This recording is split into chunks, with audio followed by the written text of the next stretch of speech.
வணக்கம். ஜெயக்குமார் ஊரப்பாக்கம்.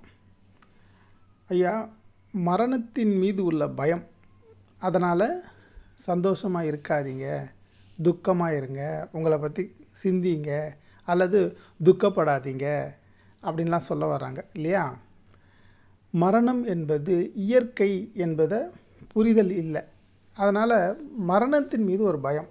பாருங்கள், இந்த உலகம் தோன்றி இது வரைக்கும் மரணம் அடையாத ஒரு உயிரினங்கள் கூட கிடையாது. எல்லாம் மரணம் அடைகிறது.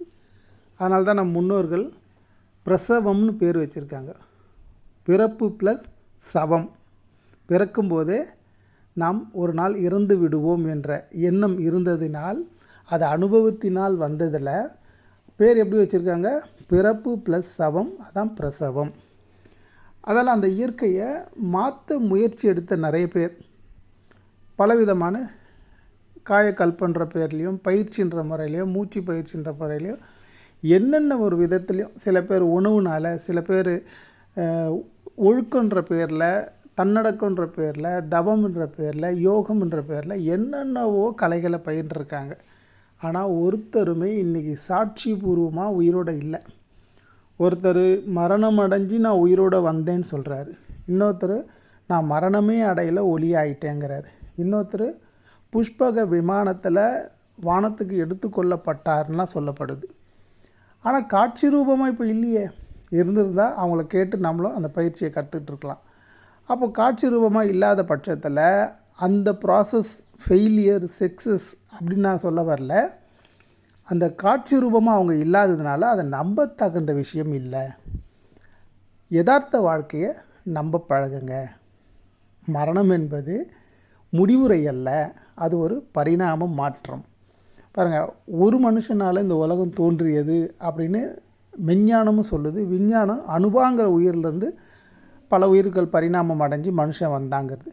இப்போ அந்த மனுஷன் அந்த உயிர் மறைக்கும் போது அதோடு முடிஞ்சு போச்சான்னா இல்லை. அப்போ மரணத்துக்கு முன்னாடி ஒரு 4 உயிர்களை உருவாக்கி விட்டுறாங்க இல்லையா? ஒரு மனுஷன் ஒரு 4 மனுஷங்களை உருவாக்கி விட்டுறாங்க. அப்படி தான் இன்றைக்கி ஒன்றிலிருந்து வந்த மனிதர்கள் பல லட்சம் கோடி உற்பத்தி ஆகிட்டாங்க. இப்போ இங்கே மரணம் நடக்குதா, பிறப்பு நடக்குதா, சிந்திச்சு பாருங்கள். பாரதி சொல்கிறான், இன்று புதிதாய் பிறந்தோம் என்று சந்தோஷப்படுங்க, சந்தோஷமாக வாழுங்கன்றான். துக்கப்படாதீங்க, கவலைப்படாதீங்க, ஒன்றும் பண்ணாதீங்க, இன்று புதிதாய் பிறந்தோம் என்று எண்ணுங்க ஒவ்வொரு நாளையும் அப்படிங்கிறார். ரொம்ப நல்ல விஷயம் இல்லையா?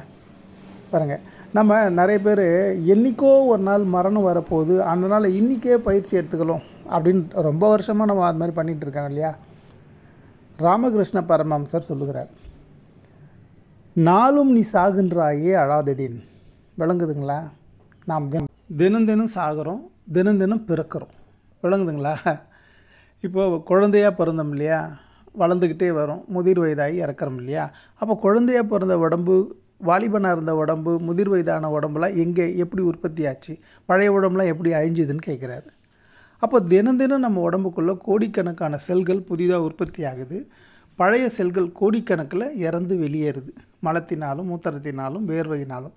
அப்போல்லாம் நீ அழாததேன். ஒரு நாள் இந்த உடம்பு வேலை செய்யறதை நிறுத்திக்கிட்ட உடனே செத்து போச்சு, நீ ஏன் அழற? புரியுதுங்களா? இந்த அளவுக்கு சிந்திக்க பழகிட்டோம்னாக்கா மரணம் என்பது மாற்றம் தானே தவிர அது முடிவுரை அல்ல. அதனால் மரணத்தை பற்றி கவலைப்படாதீங்க. இன்று புதிதாய் பிறந்தோம் என்று சந்தோஷமாய் வாழ்வதே நல்லது. நன்றி, வணக்கம். ஜெயக்குமார் ஊரப்பாக்கம்.